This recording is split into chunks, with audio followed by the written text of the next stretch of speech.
a lot of times I would show up at tournament, bring something really silly and unorthodox, and I'd go up against the best players in the world with the most serious decks and the best decks, and I find a way to win because I'm anticipating that. Because obviously these guys are here to win, but if you know what they're gonna do, you can kind of prepare a secret trick to surprise them and catch them off guard.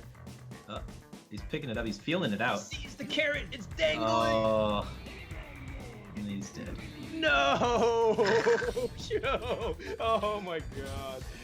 Oh my god. Look at that Toast with his banana grin. Oh! Baited. Wow! Every time I do that, the viewers get a huge kick out of it. It's like, yeah, Toast is showing us that you can be different and win. You can have fun and win. Because I have this reputation as the game breaker, whenever like a smaller viewer without access to YouTube or whatever, they would just message me and say, hey Toast, I think I discovered something crazy, could you test it out? The other half of the time is because I just have so much experience by now testing these Hearthstone bugs, and because of my past as a computer programmer, you can kind of see the lines where something's gonna break. Like if something reacts in a really strange manner, you can kind of connect the dots. It's like, all right, if I apply this card to this other card based on this interaction, something's gonna mess up here because of the way it's coded. So I got banned from playing Hearthstone by Blizzard for 3 days because I used an exploit to get some free wins in a competitive game like Hearthstone. So what would happen is my opponent would start the game, I would start the game, and I would do this little trick where I disconnect him from the game, and by the time he reconnects, I've already won. Supposed to lock the game with this, right? Power glory. Oh my god! It's a monster! Half Mirage Collar, half Murloc Tiny Fin! What have I created? Oh wow. See, this feels like a bug.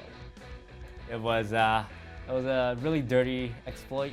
I didn't think it was gonna work like that. When someone told me about it, it was like a bug. It was like, oh, let me test this bug out. And when it worked, I'm like, huh, pretty sure this isn't supposed to be allowed. So I did it a few more times on stream. And obviously that's not in the fair spirit. And Blizzard kind of messaged me. It's like, hey, I know your thing is to test out these bugs and test out these exploits, but we can't have you cheating games publicly in front of 10,000 viewers. So they handed me a suspension from the game. So for Quest Mage, people knew the combo, the interaction of, infinite fireballs to the opponent's face, but it's hard to play when people are playing aggro decks. There was this player called Rage who made a very defensive style Quest Mage deck that played in Ungaro, and going into Knights of the Frozen Throne is like, it was one of my favorite decks, and I just kept playing and playing and refining until I'm just really, really good at it. Because that deck, you can really mess up. The second you mess up one combo or one spell, you overdraw one card, you're gonna instantly lose the game. So it's a deck that's really fun, but extremely punishing if you mess up on anything. But once you achieve that combo, it's like, wow, I'm gonna kill you.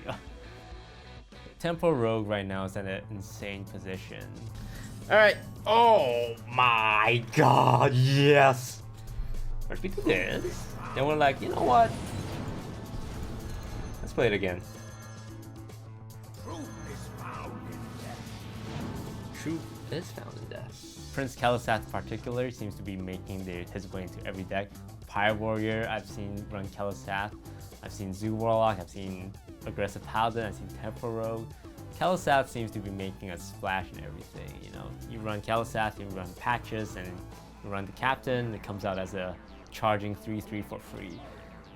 So aggro deck seems to be having some popularity, but it's not like the past aggro decks like Pyre Warrior where I'm gonna hit you in the face until you're dead, or Token Druid where it's like I'm gonna have an insane board by 2. It's like 1 drop, 2 drop, 3 drop, 4 drop, 5 drop, 6 drop. The most overpowered things. Ultimate Infestation. It's hard to say. It's a really powerful card, but 10 drops is supposed to be powerful. The big one people have been talking about, Ice Block. It's not fun to play against Ice Block. I mean, I play Quest Mage, so I'm using like 2 ice blocks, and I'm trying to get as much ice blocks as I can from extra, sources. But man, it's tilting. He's at 1 health, and you're doing everything you can. You can play the biggest minion. You can draw as much cards as you want. It's like he's gonna survive a turn, and sometimes that 1 turn just wins him the game. Prince Kalisath has been talked about a lot too as a card that just has the potential to snowball a game out of control. When you look at a card like Tuskar Totemic, which was nerfed because if you roll a certain totem, you can have a 15% chance increased to win the game. And Prince Kalisath is like that. When you look at the stats, if you drop him on 2, your odds of winning just goes up by 10%. Ooh, we just increased our odds by 10% of winning this game. And if you don't have him on 2, you're still playing a really strong deck. So you'll probably have to keep an eye on Kalisath. You do have to build your entire 2-drop lane around it. Luckily for Rogue, they have one of the best turn 2 hero power, and they run Firefly, which means they have like a pseudo 2-drop as well. Ice Block is probably like my #1 list of cards to look at. They obviously have to play, give them something more defensive, because almost every single mage deck relies on Ice Block in one way or the other. The pattern right now, there seems to be a nerf every 2 months. I think this time it was like within 1 month because it was just so out of hand. And I gotta commend Blizzard for that one. They usually like to wait. It's like, well, Quest Rogue seems strong, but let's wait, 2 months or 3 months. But this is the one time they're like, 1 month and it's like, okay, this is out of hand, we gotta change it. The nerf to Innovate's the big one, because Innovate was a card that you can't plan around. When you play against a priest, you know what they're gonna do. Potion of Madness, Shadow Word Death, Shadow Word Pain, Dragonfire Potion. But with Innovate in the Druid's arsenal, it's like, alright, it's turn 2, he can Wrath of Wild Growth. But your opponent's like, oh, just kidding, I'm gonna innovate Aya Blackpaw, and here's a big minion that you have to kill, and you have no mana to do so. So without Innovate to worry about, every time I play against a Druid, I know what I can expect, and it feels fair. I can plan my plays out.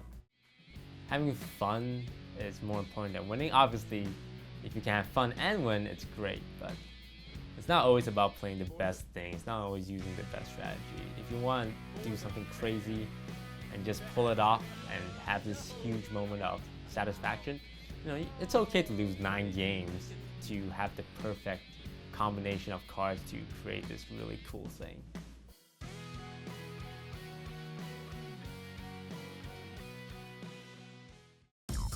Make sure to like, comment, and subscribe for more esports content.